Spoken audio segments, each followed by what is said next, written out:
Good morning વિદ્યાર્થી મિત્રો। આજે આપણે આપણા ટીવાયબીએસસી ના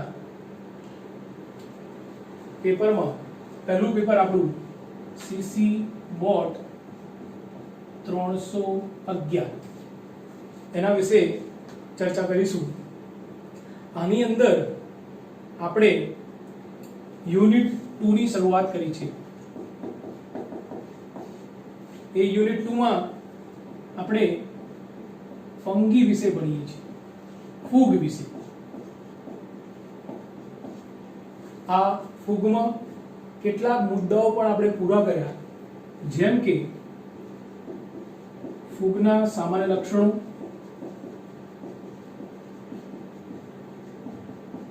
એટલે કે જનરલ કેરેક્ટર્સ ઓફ ફંગી। બીજું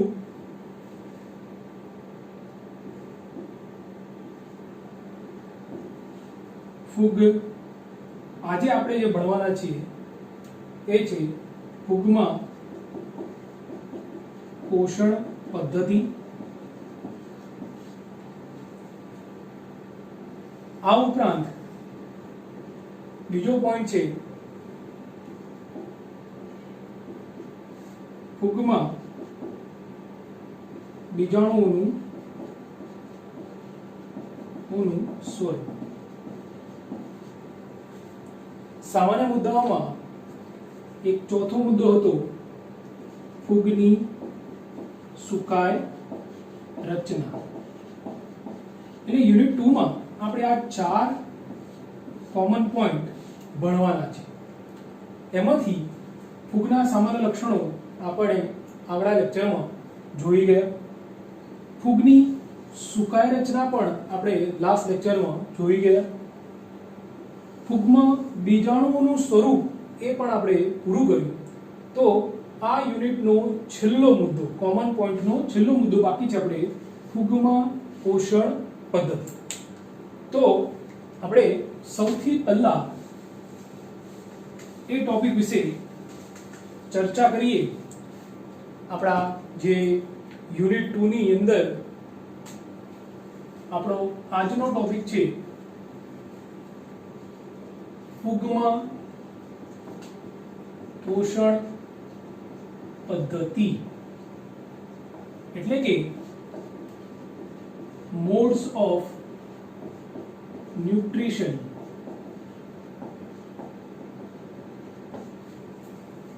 બરાબર વિદ્યાર્થી મિત્રો?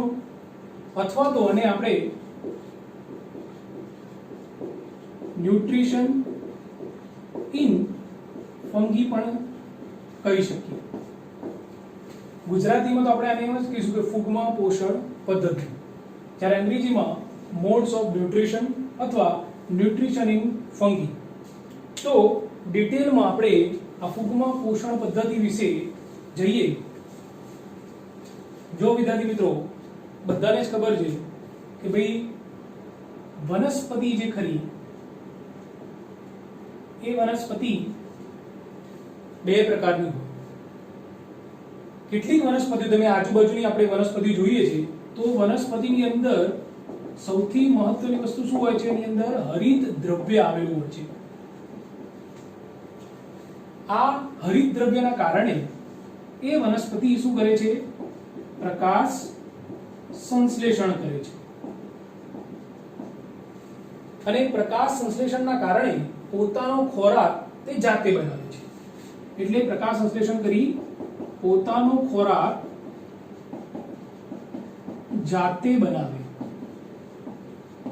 આવી જે વનસ્પતિઓ જે ખરી કે જેની અંદર હરિત દ્રવ્ય એટલે કે ક્લોરોફિલ આવેલું છે, એ પ્રકાશ સંશ્લેષણની ક્રિયા કરી પોતાનો ખોરાક જાતે બનાવે છે, બીજા ઉપર આધાર રાખતો નથી। તો એવી વનસ્પતિઓને શું કહેવાય? સ્વયંપોષી। એ ભી સ્વયં એટલે પોતે, પોષણ, પોષી એટલે પોષણ, જાતે પોષણ મેળવતી હોય, બીજા ઉપર આધાર રાખતી ના હોય, જેને અંગ્રેજીમાં કહેવાય ઓટોટ્રોપ્સ। આ તો આપણે ચર્ચા કરી સ્વયંપોષી કે જે વનસ્પતિઓની અંદર હરિતદ્રવ્ય આવેલું છે। હવે કેટલીક એવી વનસ્પતિ પણ છે, ઉદાહરણ તરીકે જોઈએ ફૂગ। આપણે ચર્ચા થઈ વનસ્પતિમાં બીજી જોઈએ આપણે ફૂગ વિશે. ફૂગ એવી વનસ્પતિ છે કે જે પોતે હરિત દ્રવ્ય ધરાવતી નથી. ફૂગની અંદર હરિત દ્રવ્ય આવેલું હોતું નથી. એટલે એનો મતલબ શું થયો કે એ પ્રકાશ સંશ્લેષણ કરી શકતી નથી.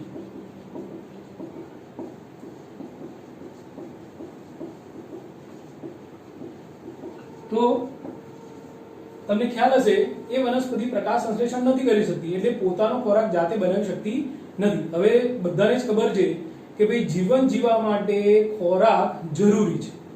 હવે અહીંયા જુઓ કે જે સ્વયંપોષી છે એ તો પોતાનો ખોરાક જાતે બનાવીને સરળતાથી જીવી શકે છે.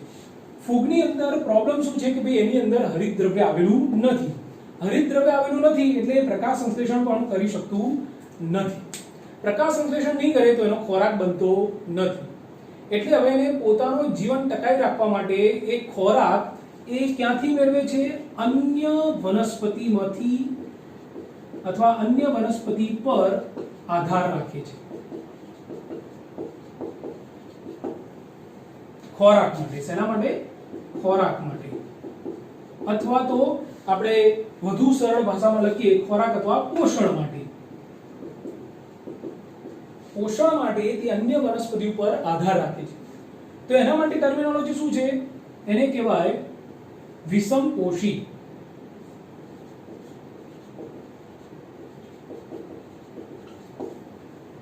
બરાબર. હવે આપણે બે પ્રકારની વનસ્પતિ જોઈ.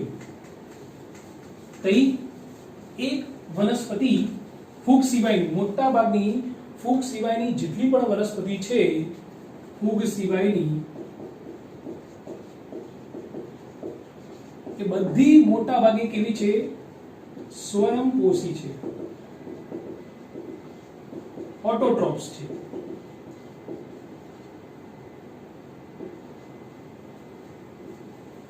જ્યારે ફૂગ જે ખરી એ કેવી છે? વિષમપોષી છે. એટલે કે હિટરોટ્રોપ્સ.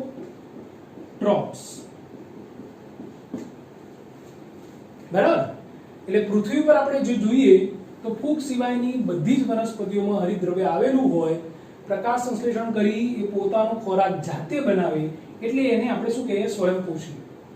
આ શરૂઆતનું ઇન્ટ્રોડક્શન છે. પરંતુ આપણે ભણવાનું છે શું?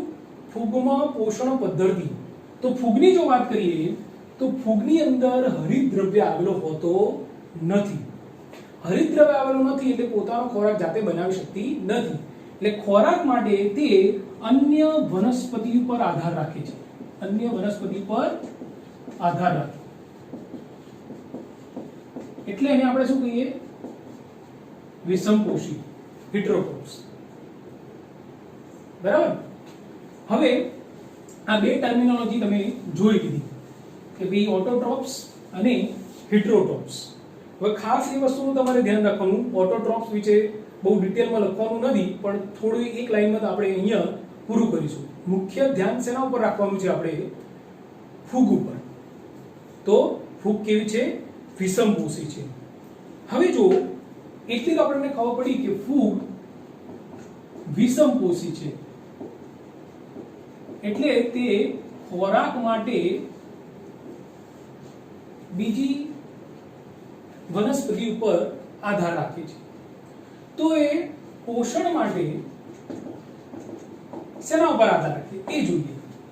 કેટલીક ફૂગ એવી છે કે પોષણ માટે ફક્ત ને ફક્ત જીવંત સજીવો પર આધારિત હોય, એટલે કે જીવંત સજીવોમાંથી એ પોષણ મેળવતી હોય. અથવા તો કેટલીક ફૂગ એવી છે કે જે મૃત કાર્બનિક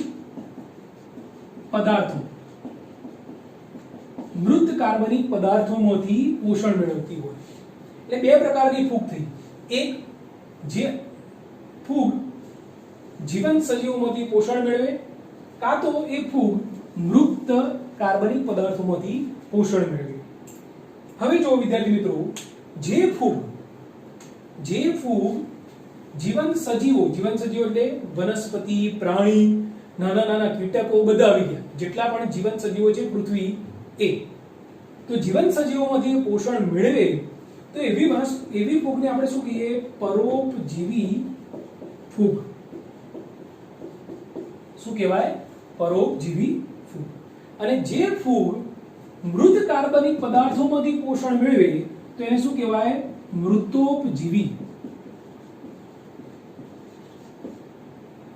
એટલે મુખ્યત્વે ફૂગની પોષણ પદ્ધતિ બે પ્રકારની હોય: પરોપજીવી પોષણ માધ્યમ અને મૃતોપજીવી પોષણ પદ્ધતિ. આ બે પ્રકારની ફૂગ છે. પરોપજીવી ફૂગ શું કરશે? પરોપજીવી પોષણ પદ્ધતિ અપનાવશે અને મૃતોપજીવી ફૂગ મૃતોપજીવી પોષણ પદ્ધતિ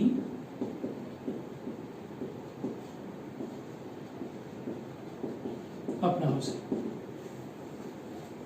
એટલે ખાસ આ બે ટર્મિનોલોજી યાદ રાખજો. કેટલા મુદ્દા જોયા? જો સ્વયંપોષી કોને કહેવાય? ફૂગ સિવાયની બધી વનસ્પતિ.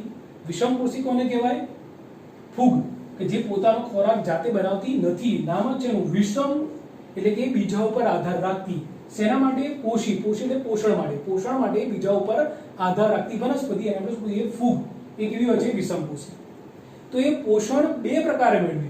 કાં તો એ જીવન સજીવોમાંથી મેળવે એ ફૂગ, તો એવી ફૂગને શું કહેવાય? પરોપજીવી ફૂગ.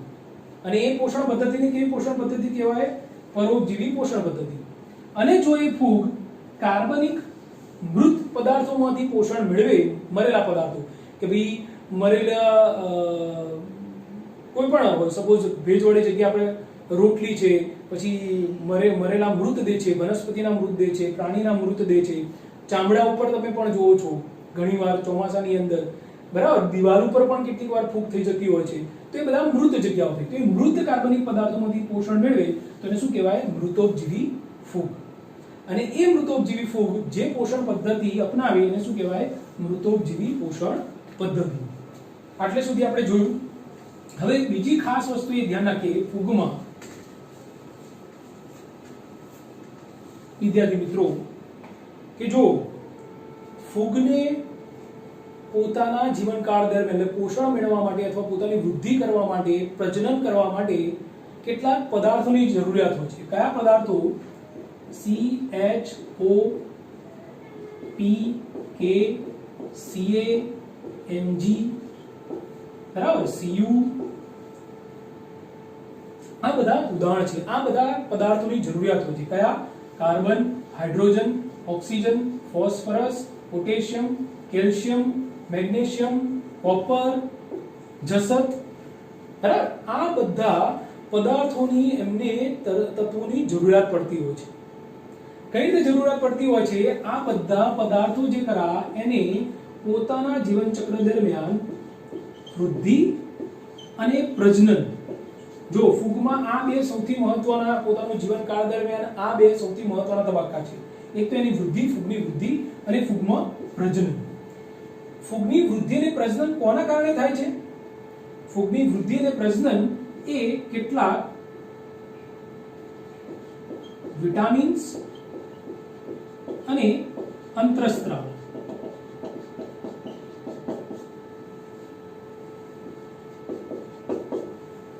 એટલે ફૂગને વૃદ્ધિ અને પ્રજનન કરવા માટે શેની જરૂરિયાત હોય છે? વિટામિન્સ અને અંતઃસ્ત્રાવ. તો જે આ પદાર્થો આપણે જોયા ને, carbon, hydrogen, oxygen, phosphorus, potassium, calcium, magnesium, copper, cobalt, આ બધા તત્વો જરૂરી છે. કેમ જરૂરી છે? કે ભાઈ ફૂગની અંદર કેટલાક વિટામિન અને અંતઃસ્ત્રાવોની ઉત્પત્તિ માટે, ફૂગની અંદર કેટલાક વિટામિન, જેમ આપણે મનુષ્યમાં કેટલાક વિટામિન અને અંતઃસ્ત્રાવો જરૂરી છે, તે જ રીતે ફૂગમાં પણ વિટામિન્સ અને અંતઃસ્ત્રાવો જરૂરી છે. જો ફૂગની અંદર આ વિટામિન્સ અને અંતઃસ્ત્રાવો ઉત્પન્ન કરવા હોય તો આ બધા ઘટકોની જરૂરિયાત પડે છે. હવે આ બધા તત્વો ના કારણે ફૂગમાં વિટામિન્સ અને અંતઃસ્ત્રાવો ઉત્પન્ન થાય છે અને આ જ વિટામિન્સ અને અંતઃસ્ત્રાવોના કારણે જ ફૂગની વૃદ્ધિ અને પ્રજનનની ક્રિયા થતી હોય છે. બરાબર વિદ્યાર્થી મિત્રો? તો આટલા બે પોઈન્ટ તમારે આની અંદર યાદ રાખવાના છે કે ફૂગને પોતાની વૃદ્ધિ માટે આ તત્વોની જરૂરિયાત હોય છે. આ તત્વો જે ખરા એ કેમ જરૂરી છે કે ભાઈ આ તત્વો હશે જ તો જ ફૂગ વિટામિન્સ અને અંતઃસ્ત્રાવો ઉત્પન્ન કરી શકશે અને જો ફૂગમાં આ વિટામિન્સ અને અંતઃસ્ત્રાવ ઉત્પન્ન થશે તો જ તે વૃદ્ધિ અને પ્રજનન કરી શકશે. પરંતુ કેટલાક કિસ્સામાં કેવું થાય છે, વનસ્પતિ પોતે વિટામિન ફૂગ પોતે વિટામિન અને અંતઃસ્ત્રાવ બનાવે છે, પરંતુ કેટલાક કિસ્સાઓમાં શું થાય છે કે પોતે પૂરતા પ્રમાણમાં વિટામિન્સ અને અંતઃસ્ત્રાવ બનાવી શકતી નથી. તો એ સમયગાળા દરમિયાન શું થાય છે, એ આ ફૂગ અન્ય વનસ્પતિમાંથી આ વિટામિન્સ અને અંતઃસ્ત્રાવ મેળવે છે. બરાબર વિદ્યાર્થી મિત્રો? તો હવે જઈએ આપણે આ એનું ઇન્ટ્રોડક્શન પાર્ટ જોયો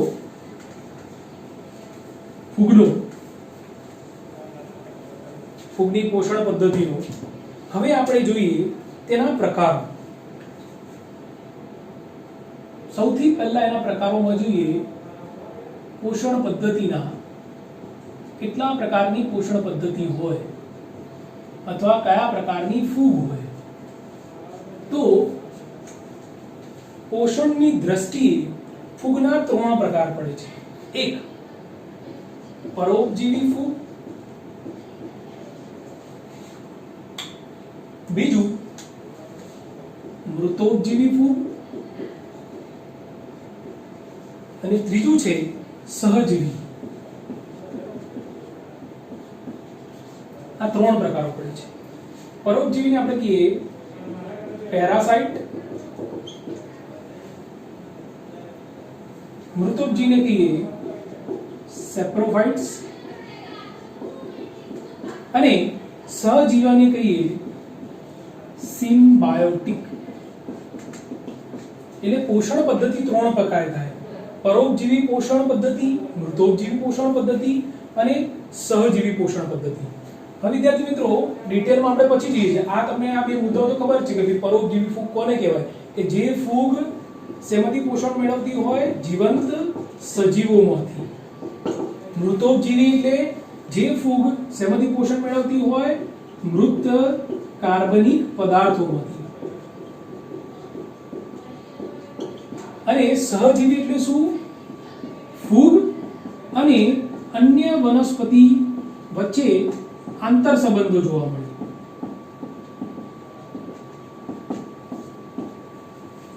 હવે આમાં જોયો પરોપજીવી ફૂગના 2 પ્રકાર પડે છે.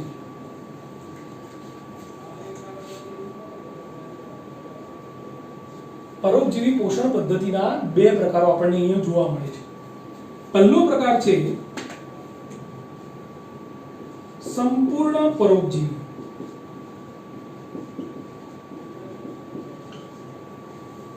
સંપૂર્ણ પરોપજીવી.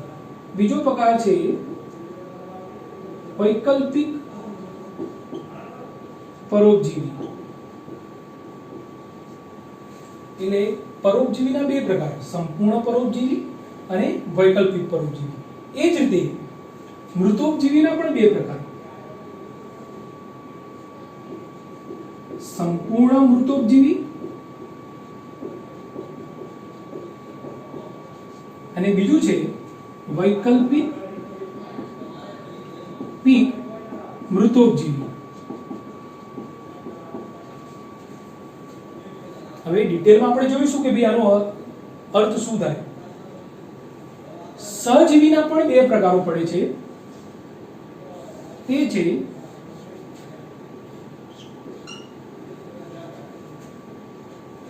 બે પ્રકારમાં. એક છે કવકજાળ અથવા કવક મૂળ અને બીજું છે લાઇકેન્સ. એટલે જો વિદ્યાર્થી મિત્રો પોષણ પદ્ધતિના આધારે ફૂગના 3 પ્રકારો આપણે પાડ્યા: પરોપજીવી ફૂગ અથવા એમ પણ કહી શકો કે પરોપજીવી પોષણ પદ્ધતિ, મૃતોપજીવી પોષણ પદ્ધતિ અને સહજીવી પોષણ પદ્ધતિ. દરેકના 2 પેટા પ્રકારો છે. એક સંપૂર્ણ પરોપજીવી વૈકલ્પિક પરોપજીવી, એ જ રીતે મૃતોપજીવીમાં સંપૂર્ણ મૃતોપજીવી, વૈકલ્પિક મૃતોપજીવી. સહજીવીના પણ બે પ્રકાર, એક છે કવકમૂળ અને બીજું છે લાઇકેન. હવે આના આપણા કેટલાક ઉદાહરણ જોઈએ તો સંપૂર્ણ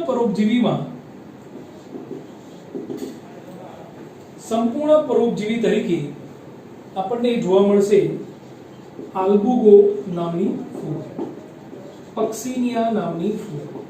એ સંપૂર્ણ પરોપજીવી છે. વૈકલ્પિક પરોપજીવીમાં હ્યુસ્ટિલાગો નામની ફૂગ વૈકલ્પિક પરોપજીવી છે. એ જ રીતે સંપૂર્ણ મૃતોપજીવીમાં એનું ઉદાહરણ છે મ્યુકર, અને વૈકલ્પિક મૃતોપજીવીનું ઉદાહરણ છે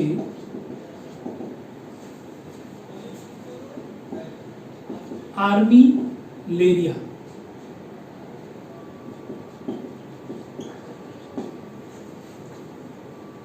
કવકમૂળમાં શું છે, બે વચ્ચે સહજીવન છે. એના ઘણા બધા ઉદાહરણ છે, એ આપણે ડિટેલમાં જોઈશું પછી. એટલે આ ઉદાહરણો તમારે યાદ રાખવાના છે. આ આખો ચાર્ટ થયો પોષણ પદ્ધતિનો. હવે આપણે ડિટેલમાં જોઈશું કે ભાઈ આ જે પેટા પ્રકારો છે એનું વર્ણન કેવી રીતે થાય. બરાબર વિદ્યાર્થી મિત્રો, આ પોઈન્ટ તમારે ધ્યાનથી તૈયાર કરી લેવાના. આ એક્ઝામની અંદર આ ક્વેશ્ચન ઘણીવાર પૂછાય પણ છે. તો હવે આપણે ઇન્ડિવિજ્યુઅલ એક પ્રકારની ચર્ચા કરીશું ડિટેલમાં. બરાબર વિદ્યાર્થી મિત્રો, તો હવે આપણે નેક્સ્ટ લેક્ચરની અંદર મળીશું અને આ બાકીના જે પ્રકાર અને એના પેટા પ્રકારો છે એ ડિટેલમાં એનો આપણે શું કરીશું, અભ્યાસ કરીશું. ઓકે, થેન્ક યુ વિદ્યાર્થી.